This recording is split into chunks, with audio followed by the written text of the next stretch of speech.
I'm 85 years old, and I'm about to tell you something that might shake you to your core.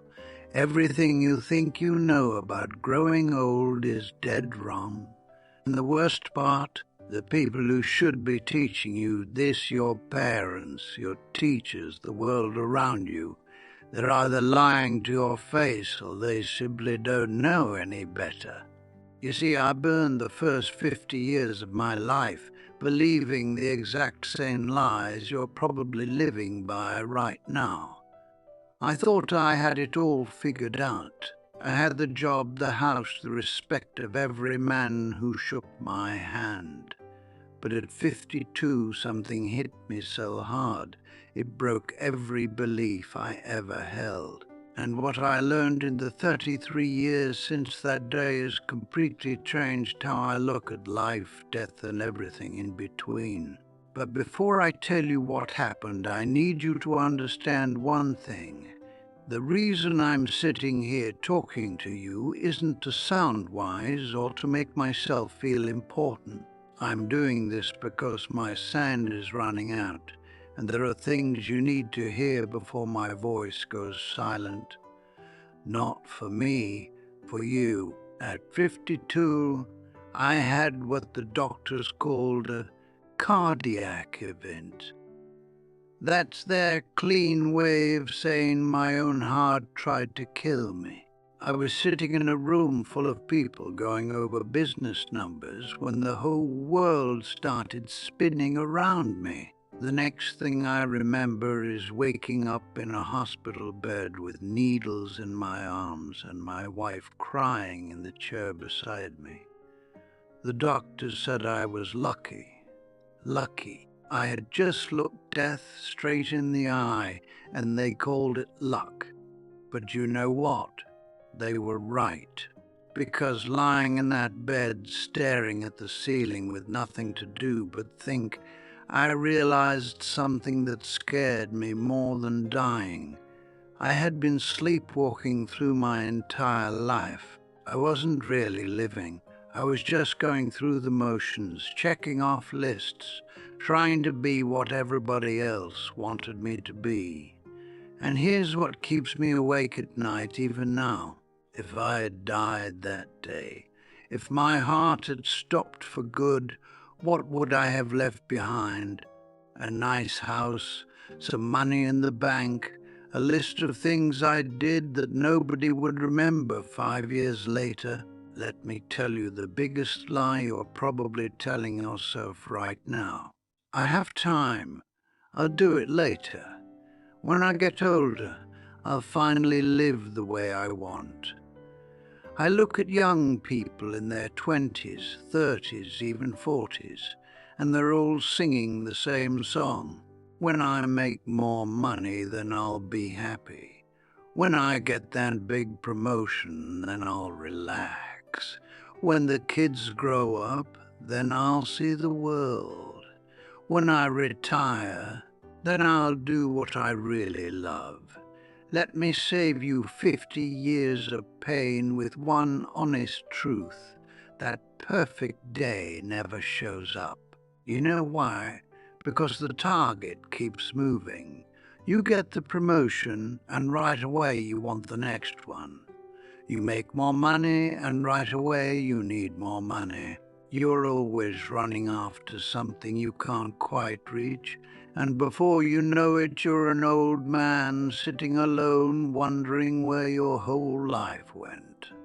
I did this. I spent 30 years climbing a ladder, and when I finally got to the top, I realized it was leaning against the wrong wall. And you can't climb back down and start over. Time doesn't give you that chance. Here's something nobody tells you when you're young. Success is a terrible thing to chase. And I'm saying this as a man who caught everything he ever chased. I made it to the top at my company. I bought the house. I earned the respect of every person in my circle. And you know what? None of it meant a damn thing. You reach your goal, and for about 2 days you feel on top of the world. Then that feeling disappears like smoke. You're right back where you started. Now you need a bigger goal, a bigger win, more people clapping for you. It never stops. I had a good friend who died 3 years back at 68, worked 70 hours a week his whole life, built a business worth millions, never took a real vacation, not once, kept telling himself he'd slow down next year. Next year came, and a stroke took him instead. At his funeral, his boy stood up and said, "My father was a successful man, but I barely knew who he was." Is that what you want written on your story? Your biggest regrets won't be about the mistakes you made. They'll be about the things you never even tried. I don't lose sleep over bad deals or wrong choices. Those don't matter anymore. You know what really haunts me? The trip to Japan I never took because I was too busy. The bond with my brother that I let fall apart. The book I always wanted to write, but never started. The evenings I missed with my children because I was stuck at work. These are the things that eat you alive. The wasted chances, the doors you never opened, the love you never spoke out loud, the risks you never took because you were too afraid. The people you love most, your mother, your father, your brothers, your closest friends. You think you'll always have them. You won't, and one day, probably much sooner than you think, they'll be gone. My father died when I was 45. We had a hard, tangled relationship, and I was always too busy to fix it. I kept telling myself we'd sit down and really talk when things slowed down for me. Things never slowed down. Heart attack gone in a few hours. And you know what cuts me the deepest? All the Sundays I didn't pick up the phone. All the times I was too tired to drive over for dinner. All the small, quiet moments I just let slip through my fingers like water. There won't always be a next time. After my heart nearly gave out, I changed everything. Stepped away from the grind. Started saying no to things that didn't matter. Started saying yes to things I'd been putting off for years. In these last 33 years, I've learned more about what it means to be alive than I did in the first 52. And what matters is so simple it's almost embarrassing. Time with the people you love. Work that means something to you, not to the world. Living through moments, not collecting things. Making memories. Being right here, right now, fully present. I know it sounds too simple. When I was your age, I would have waved it off. That's nice, old man, but I've got bills to pay. And yes, you do. I'm not telling you to quit everything. I'm telling you to stop trading what's priceless for what's worthless. Here's a question I want you to sit with, and I want you to answer it like your life depends on it. If you died tomorrow, would you be at peace with the life you've lived? Not, would people say nice things about you? Not, did you earn enough? Just would you feel complete? If your answer is no, then what in God's name are you waiting for? What are you spending your days on that's so important you're willing to bet your one and only life on it? I'm 85 years old. I've been blessed with decent health since that heart attack. But every morning when I open my eyes, I know I'm living on borrowed time. We all are. But most young people don't see it. They think they're unbreakable. They think tomorrow is guaranteed. It's not. I have grandchildren, 3 of them. And when I watch them, I see the same patterns I see in young people everywhere. They're stressed, they're anxious, they're chasing things that will never fill the hole inside them. They're making the same mistakes I made 40 years ago. And I try to tell them. I try to pass down what life beat into me. But you know what? They don't really hear me. Not because they don't care, but because they can't hear it yet. They're standing in the middle of the storm. They can't see the sky. They think their problems are different, that the old lessons don't apply to them. That's exactly why I'm saying all of this right now. Because maybe, just maybe, if enough people hear these words, one person will actually stop and listen. One person will choose a different path. One person will dodge the regret that men like me carry to their graves. Every single day you wake up, you're one step closer to the end. Nobody wants to hear that. But you don't have unlimited days. Neither do the people you love. Your parents, if they're still here, they're getting older every single day. One morning, probably sooner than you're ready for, they won't be there anymore. Your friends, your wife, your husband, your children, none of these bonds last forever. So what are you going to do about it? Keep putting off that phone call. Keep delaying that trip? Keep lying to yourself that you'll make time someday? Or are you going to wake up today and start living like every breath counts?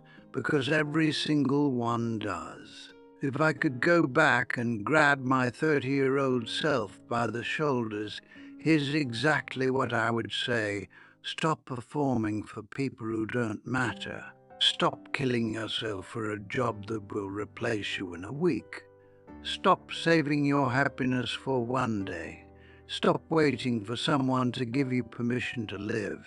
Start calling the people you love while they can still answer. Start taking the trips you dream about at night.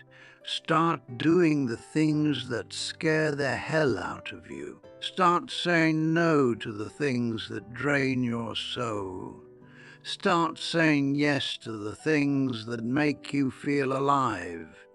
And more than anything, start right now. Not next year. Not after this project. Not when you have more money or more free time or more courage. Today. Because I promise you, the right time is a lie.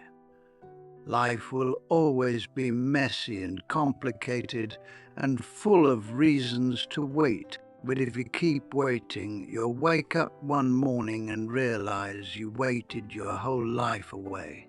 I'm 85. If I'm blessed, maybe 5 more years, maybe 10 if God is kind. Probably less, and I'm okay with that. Because these last 33 years have been the richest years of my entire life. Not because I got richer, because I finally started living on purpose, tasting every single day, putting first things first. I've seen places I always dreamed of seeing. I've gotten closer to my children and my grandchildren than I ever thought possible. I picked up things I'd been putting off for decades. I forgave people I've been angry at for too long. I said, I love you more times than I can count.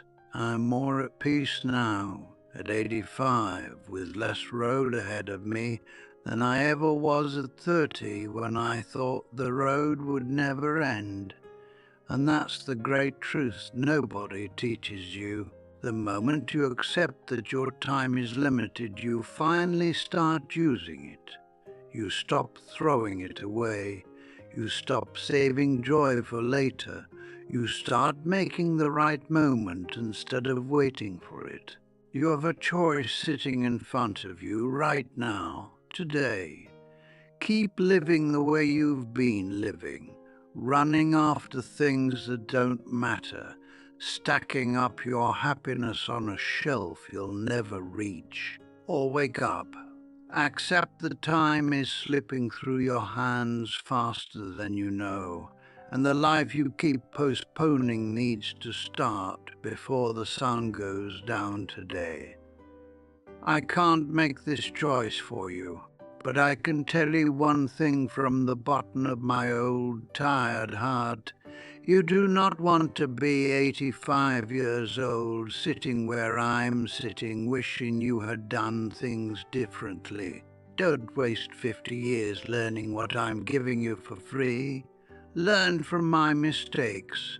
Live with purpose. Put the important things first. Stop dreaming about someday. Someday is right now. It always has been. If these words hit you somewhere deep, share this with someone who needs it. Leave me a comment. Tell me what you're going to change starting today. Stay close, because I have more hard truths to share, and I don't know how many more chances I'll get to say them. The clock is ticking. What are you going to do with the time you have left?